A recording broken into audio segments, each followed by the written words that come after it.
This woman's car caught fire with a Stanley brand thermos bottle inside. These thermoses are made of stainless steel and are designed with a layer of vacuum insulation between the exterior and interior, which helps keep drinks hot or cold for several hours. The next day, the woman recorded what had happened, emphasizing that her Stanley thermos, although the entire car had caught fire, had not only remained intact but still had ice. He uploaded this video to TikTok, and in a very short time it went extremely viral.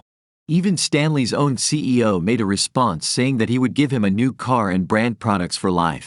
Here we are already seeing 4 business and marketing trends that you can take advantage of. 1. UGC, user-generated content. Nowadays people don't want to see ads, they want to see content generated by other people. 2. Short vertical content. This content has the possibility of being much more viral since it is not a long 10 or 15-minute video, but rather a story is told in a very short time and is very easy to share. 3. Clear demonstration of the product. As entrepreneurs, there is no better marketing than someone literally showing us how our product has survived a fire or has managed to perform the function for which it was designed perfectly. 4. Humanize the brand. The general director also goes out to respond on social networks and stand up for Stanley. But as I said, these 4 trends alone do not explain the company's growth. Their revenue in 2019 was $70 million. It increased to $200 million in 2021, $400 million in 2022, and a staggering $700 million in 2023. What has happened to this brand of thermoses? What have they done to achieve this growth? First of all, we have to understand that this company was created in 1913 when William Stanley Jr. patented the first stainless steel bottle. We are talking about a company that is more than 100 years old, where its customer avatar was men who worked in construction or other manual jobs. Look at these first ads. It's clear who they wanted to buy their thermoses. They spent the years with this single product until in 2007 they introduced the first new product. They added new products until in 2016 they added one that would completely change the company. It was called Quencher. Although the beginning did not cause as much of a stir as it is doing now, in fact, it worked so poorly that in 2019 they began to remove them from stock. But a mother and her friends were about to change the course of the company. Turns out Ashley was a Quencher fan. She was such a fan that she had bought one for all her friends too. It turns out that she was the owner of a blog called The Buy Guide, where they recommend interesting products to buy. The readers of this blog were other mothers interested in interesting products. Ashley, seeing how her favorite product was being taken off the market, chose to make a risky but fruitful move. With their partners, they decided to buy 5,000 units to sell them through their blog.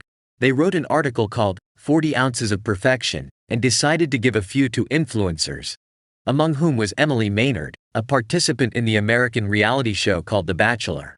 As soon as Emily showed the world her Quencher, all 5,000 units were immediately sold out.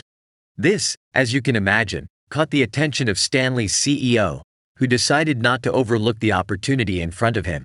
He decided to talk to Ashley and her partners to better understand the new market segment that was buying their products. With them, it designed a strategy to adapt to this segment, introducing different colors such as pastels and collaborating with different brands related to this new type of customer, such as Starbucks. Little by little, the sales of the new Quenchers were displacing the sales of its old products, positioning the company in a new dilemma, a dilemma that has surely crossed the minds of many entrepreneurs and businessmen. Where do I put the focus? Do I continue trying to sell the product that has worked until now or change to focus on the new one? Luckily, there is a matrix that helps us understand this.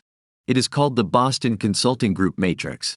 As we can see, it has to do with the market growth rate and the current market share. Quencher, at the beginning, was a question mark product. It was not known what was happening. It had a high growth rate but a low market share. But with this new rebound, it becomes a star product, a product with a high growth rate and a huge market share. So the Stanley Company's decision was to invest resources and talent in making this branch of the business bigger, and it was a complete success. In 2021, this product had already displaced its classic bottle in number of sales. And also, to be able to better forecast these sales, they decided to create a list of those interested in the product. This allowed them to understand the demand for the coming months, always trying to produce below demand. Produce less than what they ask of you. Yes, that's right.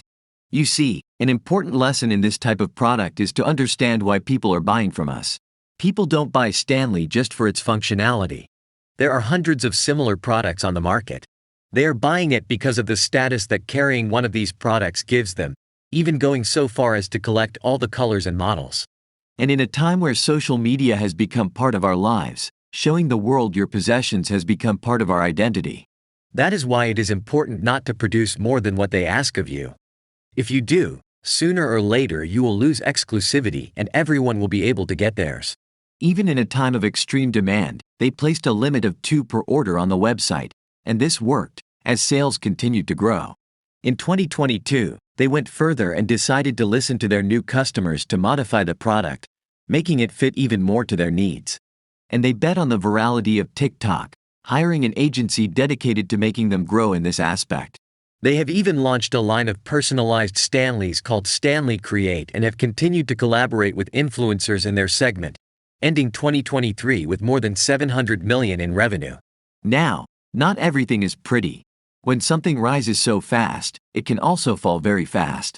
These types of products are usually driven by fads that may soon deflate.